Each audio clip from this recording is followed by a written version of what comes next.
Hi guys, my name is Christine and I'm a dating, relationship and personal development coach.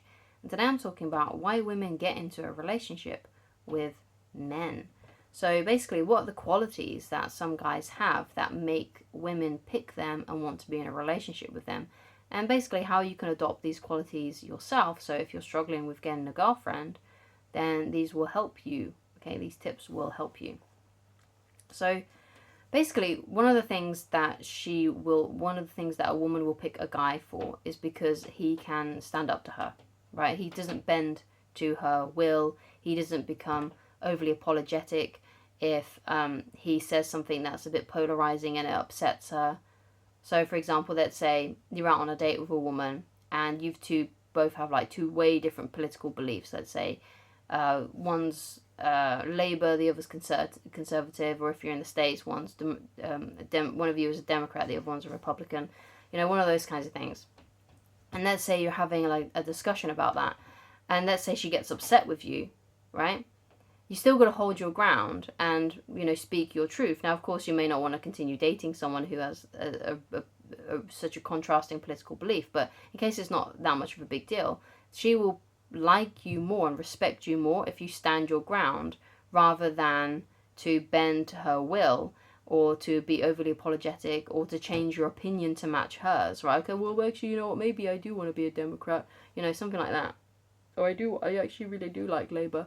Well, along those lines. She wants a guy who is strong, who can stand up to her, and who isn't going to bend to her will and become overly apologetic. Because one of the things that a woman will actually like about a guy is if he is a little bit polarizing.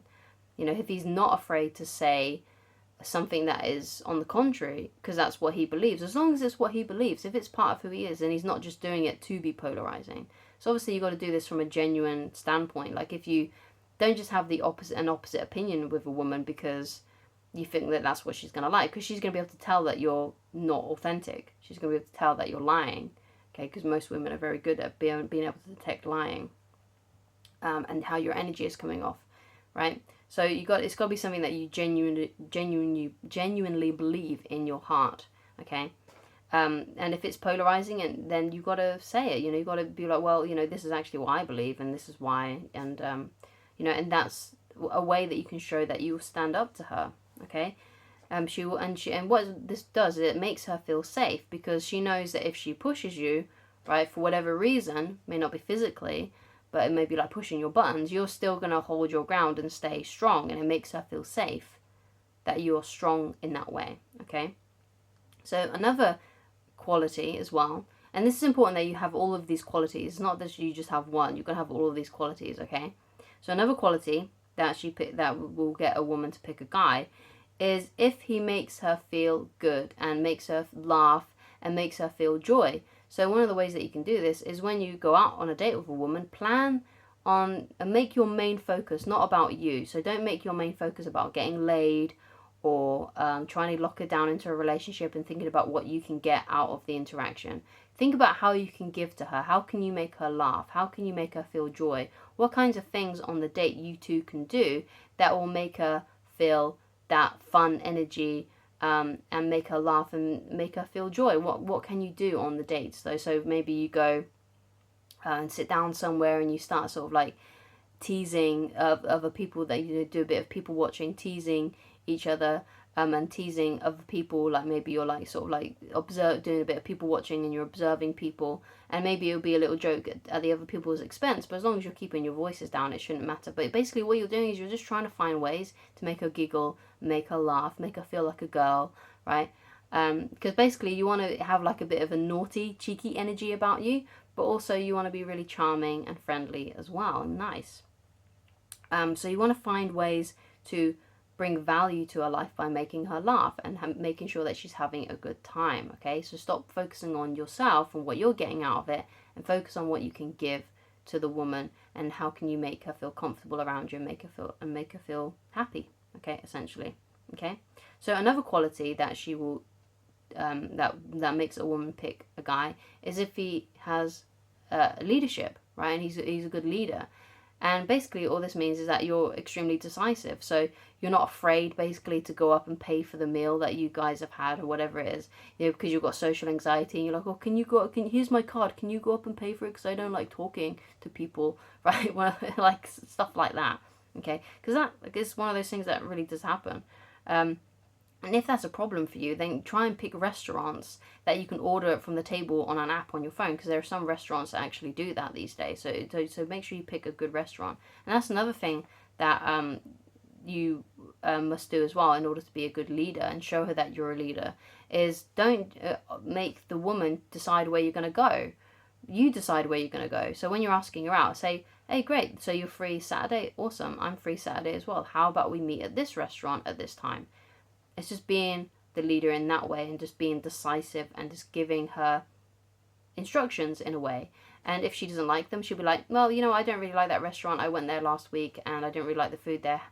She may come up with another suggestion herself, or you may need to think up of another place if she doesn't offer you a suggestion. But usually most of the time, she'll just be happy to go with what you've picked, okay? So don't worry too much about it. But that's one of the best ways that you can be a leader, okay? Also, when you're walking together, try to be a little bit in front or side by side, because whoever is the leader is usually the one that's in front. So that's another way you can sort of show that you're the leader as well, okay? Now, obviously, the last trait that I want to get into is that, and this is a really, really, really basic one, and that is you've got to be confident. You've got to be confident in yourself, which is why I addressed earlier about, if you're afraid to go up and talk to the person you've got to go and pay your meal to, or whatever it is, you've got to go up to the bar and pay for something, but you're getting the woman to go and do it, and you're giving her your card so that she can go and do it herself. These are all things, you've got to have confidence. Like if you've got social anxiety and you find it difficult to talk to people, then what I suggest that you do is you go out and talk to people more. That's the only way you're going to get over it. That's the only way that you're going to feel better about yourself. You've got to talk to people, okay? So, for example, maybe just make it an aim if you've got really severe anxiety. Well, first of all, you need to go to a doctor about that kind of thing and speak to a medical professional or a therapist, because I'm not a therapist. I can only teach you what has helped me, because I had quite bad anxiety as a teenager and in my early 20s as well. And it's not fun, right? It's not fun to feel like so small and so insecure, even when you're just talking to a cashier, right? But don't be afraid to look people in the eyes and talk to them. So one of the things that I suggest that you do then as a practice, okay, is to go out at least once a day and talk to a complete stranger, just for like a few minutes about the weather. Just small talk, just your average sort of small talk. It doesn't have to be a beautiful woman. It could be like an old lady. It could be an old man. It could be a cashier, right? And you just stand there and just talk to them for like about a minute, looking them in the eyes. Obviously, don't be just like, just staring at them like, just give them normal eye contact and just talk to them for a few, and then do that every day. Just do that every day. And then when you feel more comfortable, then you can start maybe talking to more people and sort of progress that way, right? And just sort of add to your skills, basically, just to do more, okay? So basically, and as well with confidence as well, you'll feel more confident if you've got some goals for yourself, because there's a quote by Dale Carnegie that I really like, and that is, inaction breeds down fear, taking action breeds confidence and courage. So if you want to conquer fear, do not sit at home and think about it, go out and get busy. If you want to feel more confident about yourself and feel more courageous, then get a few goals for yourself that are really inspiring to you and work on them every day and try to get a little bit better every single day. And that will make you feel more confident about yourself, because if you want to feel worried and anxious and horrible about yourself, then do nothing, right? Just worry about the future, worry about the past, worry about the present, okay? But you don't have time to worry about stuff if you're busy and if you're doing stuff that is productive and makes you feel inspired and makes you feel good about yourself, okay? So thank you so much for watching. If you'd like to get in touch with me personally and you'd like coaching with me, then please go to www.christinelovage.com, and I shall talk to you again very soon. Goodbye.